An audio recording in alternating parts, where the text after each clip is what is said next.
प्रिय मित्रों, आज मैं आपसे एक बहुत ही महत्वपूर्ण हर पेरेंट के लिए ख़ास करके, और मैं एक पेरेंट की रिक्वेस्ट पे ही यह सेशन ले रहा हूँ, जो कि एक बड़ी कॉमन स्थिति आजकल आती जा रही है बच्चों में, जिसको हम कहते हैं ADHD। इसका अर्थ है A स्टैंड फॉर अटेंशन, यानी कि बच्चे में अटेंशन की कमी होती है।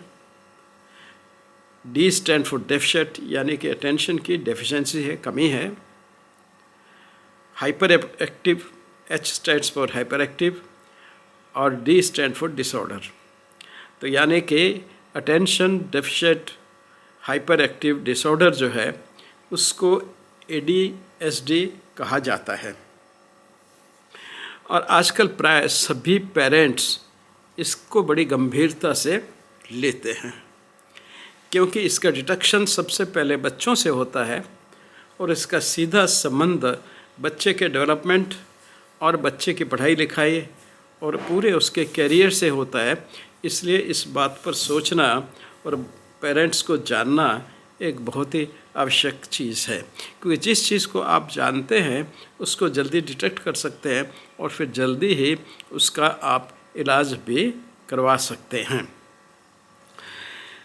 यह जैसे हमने देखा कि एक कॉम्बिनेशन है सिम्टम्स का, जिसमें अटेंशन डेफिशिएंसी है, हाइपर एक्टिविटी है बच्चे में, और साथ में there is a impulsive behaviour. इन दोनों के साथ में इम्पल्सिव बिहेवियर भी है। अचानक कभी कुछ वो कर बैठता है, जिससे कभी कभी दूसरों को और उसको स्वयं को कुछ असुविधाएं भी हो जाती हैं। यह एक समझने की बात है कि यह क्रॉनिक कंडीशन है।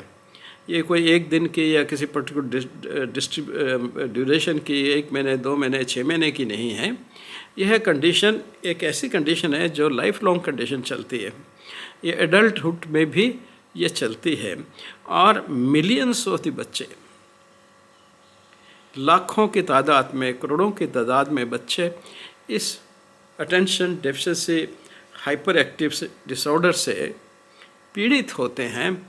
लेकिन उसका पेरेंट्स को और समाज को और अध्यापकों को उसका ज्ञान न होने के कारण बच्चों का बहुत ही नुकसान होता है। इसलिए इसको जानना और समझना बहुत ज़रूरी है। यह एडल्टहुड तक भी चल सकती है, मतलब जैसे बच्चा जवान हुआ वो चल सकती है, और कुछ बच्चों में यह एडल्ट पीरियड में आने से पहले या तो कम हो जाती है, उसकी इंटेंसिटी काफ़ी कम हो जाती है, या फिर कुछ लोगों में ये बिल्कुल डिसअपीयर भी हो जाती है और व्यक्ति एकदम नॉर्मल बिहेवियर करने लगता है। कुछ बच्चे जो है सीख जाते हैं अपने व्यवहार से कि जो उनकी कमियां हैं इस ADHD के कारण, उनसे कैसे सक्सेसफुली निकला जा सके या उनको कैसे न्यूट्रलाइज किया जा सके और अपना कैरियर बना सके। तो कुछ बच्चे इसको न्यूट्रलाइज करने में भी सक्षम हो जाते हैं। इसका इलाज है दवाइयाँ और साथ में साइकोथेरेपी के साथ मिल कर के। तो अगर प्रॉपर समय पे डायग्नोसिस हो जाती है और कुछ मेडिसिन्स और काउंसलिंग जिसे हम कहते हैं, जिससे साइकोथेरेपी हम कहते हैं, अगर वो दी जाती है तो यह समय पर कंट्रोल भी हो सकती है। इसके अलावा जितनी जल्दी इसकी डायग्नोसिस हो जाती है उतना ही उसका फ़ायदा होता है, क्योंकि उतनी ही जल्दी साइकोथेरेपी से या फिर दवाइयों से इसको कंट्रोल में किया जा सकता है। कुछ लोग इलाज के बावजूद भी फुल्ली ग्रो नहीं कर पा सकते, फुल्ली इससे बाहर नहीं आ पाते, और उनमें ये सब ट्रेट ज़िंदगी भर, लाइफ भर चलते रहते हैं। और इन बच्चों की अक्सर जो अपने आप को कंट्रोल नहीं कर पाते, उनकी कॉलेज में, स्कूल में परफॉर्मेंस ज़रा कमज़ोर होती है और उनमें सेल्फ एस्टीम भी कम होता है, आत्मविश्वास की भी कमी होती है और वो दूसरों से, लोगों से, मित्रों से, घर वालों से, सबसे रिलेशनशिप एस्टेब्लिश करने में भी उनको काफ़ी दिक्कत महसूस आती है। अब हम ज़रा कुछ सिम्टम्स को डिटेल्स में देखते हैं कि इनमें क्या क्या होता है, जिससे कि आप अपने बच्चे को जल्दी ही पहचान सकें और डायग्नोस कर सकें।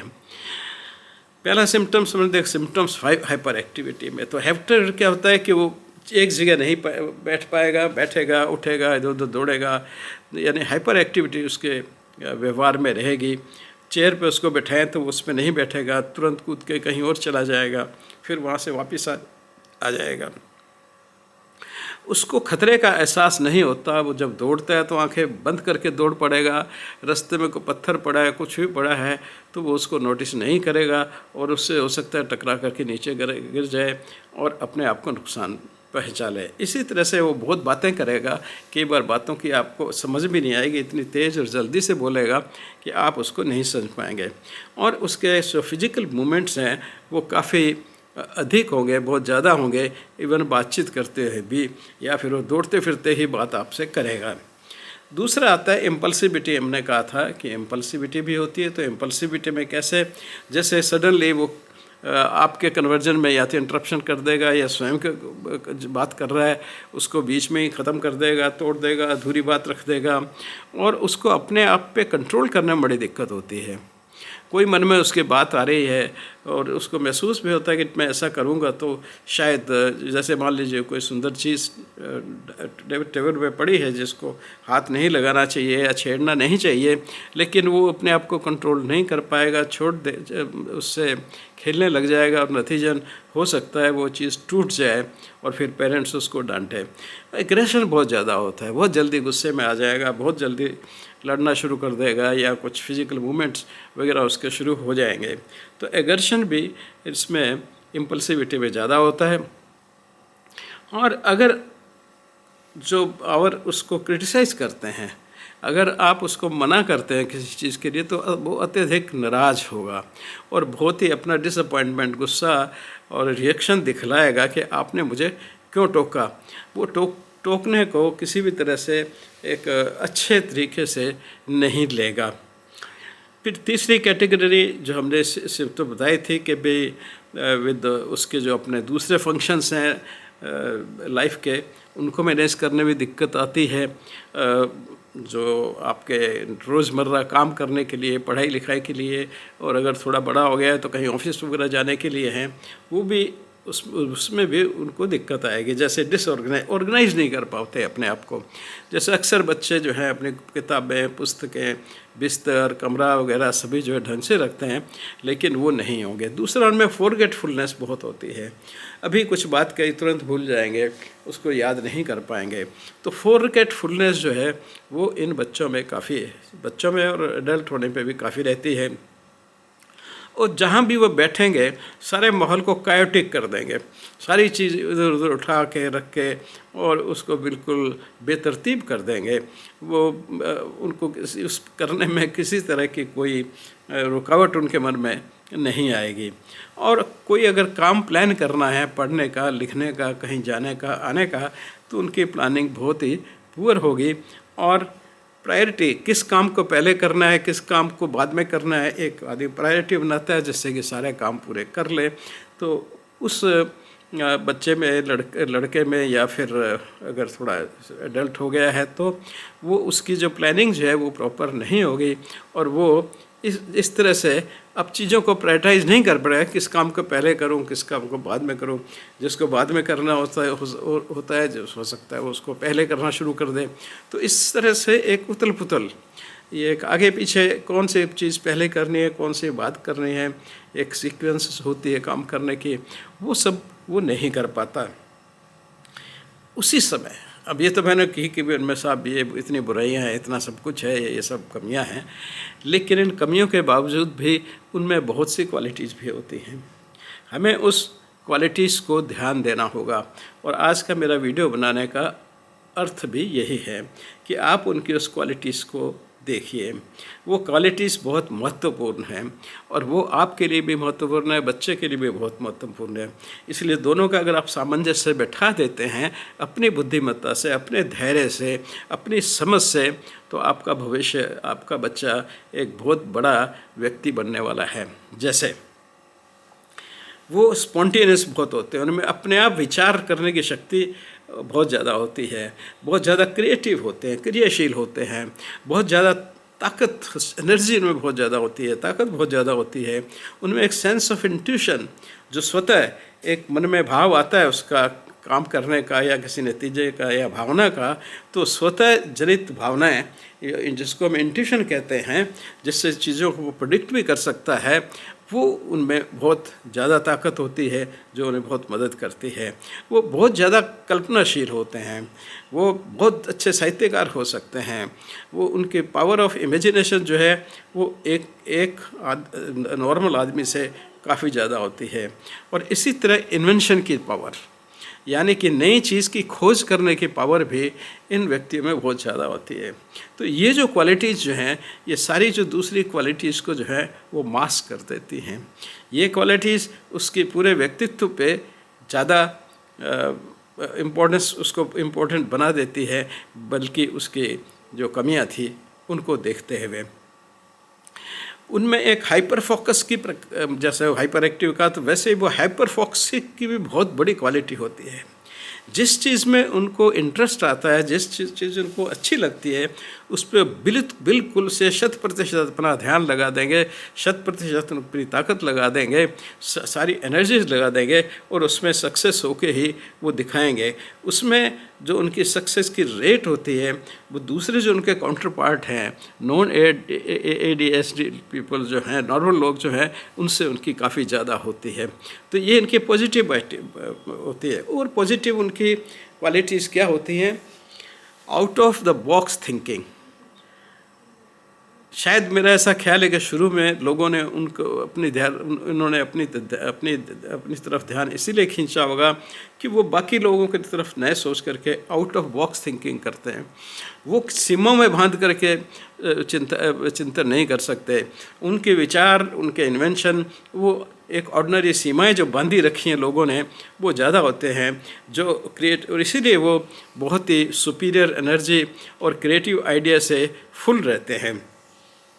इसी तरह से इम्पल्सिवनेस एंड स्पॉन्टेनिटी, ये भी उनके गुण हैं। उनको इम्पल्सिवनेस है, लेकिन ये इम्पल्सिवनेस उनके इंट्यूशन होने के साथ में और आउट ऑफ बॉक्स थिंकिंग होने के साथ में ये बहुत बार एक बोन भी सिद्ध होती है। और फिर उसके बाद जो एक स्पॉन्टेनिटी है, अपने आप स्वतः इस तरह के विचार आना, तो ये उसको कई बार उसका बहुत बड़ा ये उसका गुण भी है। इसको हम अवगुण नहीं कह सकते, ये एक बहुत बड़ा उसका गुण बन जाता है पर्टिकुलर कई सर्कमस्टांसेस में, और वो बहुत ही हेल्पफुल और सक्सेसफुल आदमी के रूप में सामने आता है।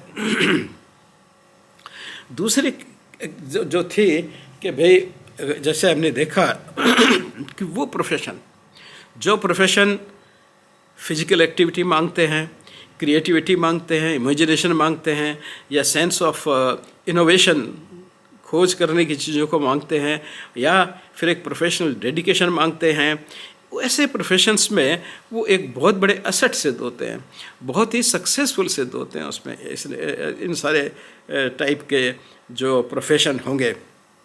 इसी तरह से एंटरप्रेन्योरशिप में, इन्वेंटर्स में, आर्टिस्ट बनने में, इंटीरियर डिज़ाइनर बनने में, ग्राफिक डिज़ाइनर बनने में, पैरामेडिक्स के कोर्सेज में, फायर फाइटर्स में, पुलिस ऑफिसर बनने में, टीचर बनने में, या प्रोफेसर्स बनने में, कंप्यूटर प्रोग्राम्स में बहुत अच्छे होते हैं ये लोग, और कंप्यूटर प्रोग्रामिंग वगैरह जो है वो बहुत अच्छा वो लोग कर लेते हैं, और स्पोर्ट्स पर्सन भी बहुत अच्छे बन सकते हैं। तो इस तरह से हमने देखा कि उनकी बहुत सी क्वालिटीज़ हैं जिनको आप समय रहते पेरेंट्स और टीचर्स अगर उनको एक्सप्लॉइट करते हैं, उसको बढ़ावा देते हैं और उनको डिटेक्ट कर लेते हैं, तो यही बच्चे बहुत ही ज़्यादा सफल जीवन में हो जाते हैं। अब मैं 8 एग्जाम्पल दूंगा ऐसे बच्चों को जिनको ADHD डायग्नोस्ड थी, और वो बच्चे दुनिया में नाम किए। ऐसे हज़ारों के नाम है, लेकिन सबके हम नाम नहीं आपको बता सकते। मैं एग्ज़ाम्पल सिर्फ 8 लोगों को दूंगा। सबसे पहला है माइकल हेल्प्स। ये दुनिया का एक लीजेंडरी स्पोर्ट्समैन हुआ है, जो कि 1985 में पैदा हुआ, और ये जल्दी ही इसको डायग्नोस कर लिया गया था कि साहब ये ADHD का पेशेंट है। लेकिन ये दुनिया का सबसे फेमस गोल्ड मेडलिस्ट स्विमर बना, और excellent example of high achiever with ADHD में काउंट होने लगा। कि इतना बड़ा स्विमर बना वो कि he became an excellent example that a person with ADHD इतना अच्छा स्विमर हो सकता है। ऐसे दूसरे थे रिचर्ड ब्रांसन। रिचर्ड ब्रांसन का जन्म 1950 में हुआ था, और ये फोर्ब्स इंडेक्स के हिसाब से वह दुनिया में $4.77 बिलियन का मालिक था। वो बहुत ही एक सक्सेसफुल बिजनेसमैन था। उसने वर्जिन ब्रांड नाम की कंपनी एस्टेब्लिश की, जो ट्रेवल में, हेल्थ में, स्पेस में, सेलुलर साइंस में, बैंकिंग में, म्यूज़िक में, लेयर इंडस्ट्री में, सब में उसका एक बहुत बड़ा नाम था, और वो दुनिया की एक बहुत बड़ी कंपनी एस्टेब्लिश हुई। और उनके मालिक थे रिचर्ड रॉबर्ट्स ब्रांसन, जो कि 1950 में पैदा हुए, और वो एक डायग्नोस्ड केस ऑफ ADHD थे। इसी तरह से रोरी ब्रेनर जो हैं एक सक्सेसफुल कॉमेडियन हुए, और वो बहुत ही हाइपर एक्टिव और डिस्करेज्ड व्यक्ति थे, डायग्नोस्ड केस थे ADHD के, लेकिन वह दुनिया के सबसे अच्छे कॉमेडियन सिद्ध हुए, एक्टर बने, और बड़े सक्सेसफुल रहे अपने जीवन में। इसी तरह जेम्स ओलिवर जो 1975 में पैदा हुए थे, वो भी एक डायग्नोस्ड केस थे, ब्रिटेन में पैदा हुए थे, और वो दुनिया का सबसे अच्छा शेफ और author, entrepreneur and famous TV personality बने। सो इतने सारे गुणों के साथ में उन्होंने अपना नाम किया इस दुनिया में, जबकि वो एक डायग्नोस्ड केस ऑफ ADHD के थे। फिर सबसे दुनिया को जो मेरे ख्याल सभी लोग प्राय एजुकेटेड लोग जिनका नाम जानते हैं, वो थे Leonardo da Vinci. Leonardo da Vinci जो 1452 में पैदा हुए, वो एक दुनिया के बहुत बड़े आर्टिस्ट थे।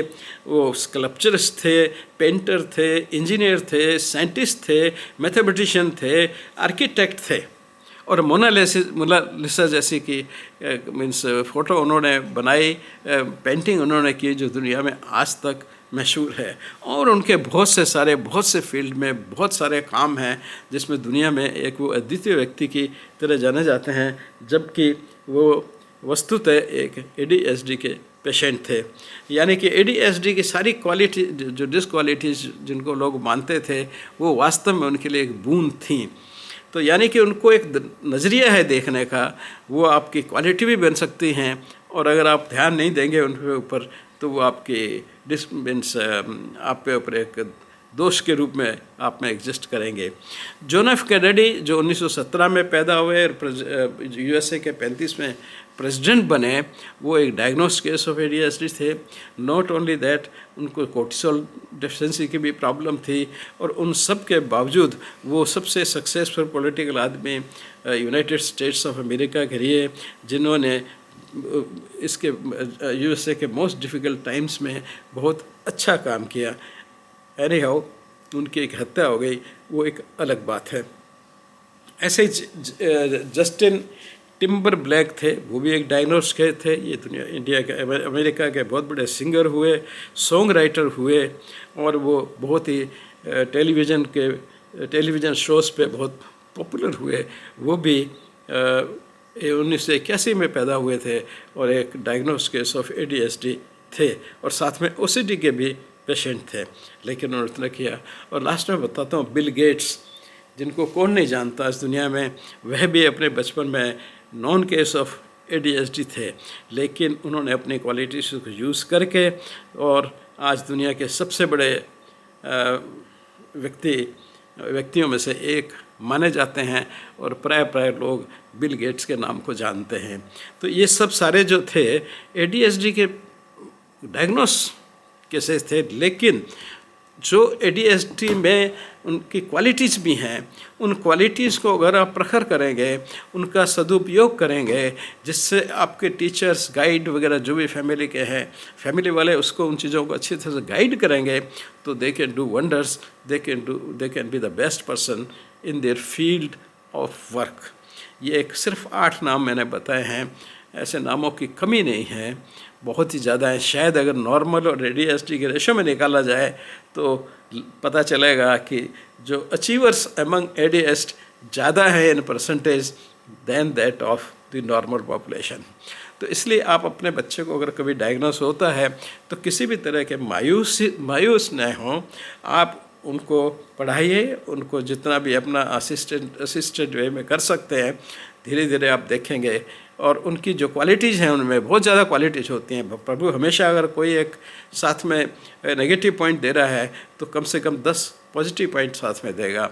आप उन पॉजिटिव पॉइंट्स को आइडेंटिफाई करके अपने बच्चे को ग्रूम करिएगा, उससे प्यार करिएगा, ममता करिएगा। और मैं भगवान से प्रार्थना करता हूँ कि वो इन 8 लोगों से भी और 2000 नाम लिटरेचर में दिए गए हैं उन जैसे सिद्ध हों, उन जैसे सक्सेस हो। धन्यवाद।